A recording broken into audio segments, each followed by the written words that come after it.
Islamabad airport की outsourcing में गैर शफाफियत का मामला सामने आ गया है। जबकि इस मुतालिक बोल ने मामला उठाया तो मसले को खबर बनाया और इसे ऐवानों तक पहुंचाया गया।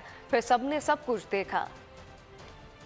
इस्लामाबाद एयरपोर्ट की आउटसोर्सिंग में गैर शफाफियत, बोल ने मामला उठाया, मसले को खबर बनाया और उसे ऐवानों तक पहुंचाया।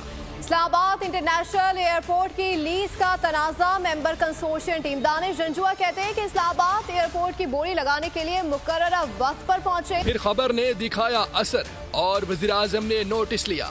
बोल न्यूज की खबर पर वज़ीर आज़म शहबाज शरीफ का नोटिस। वज़ीर आज़म शहबाज शरीफ ने बोली दहिंदा की शिकायत का नोटिस ले लिया है। I would like to thank the Honorable Prime Minister, the respected grievance committee and Bold News channel. मईशत की ऊंची उड़ान के लिए बोल, पाकिस्तान के लिए बोल। सब्सक्राइब करें और बेल दबाएं ताकि कोई खबर रह न जाए।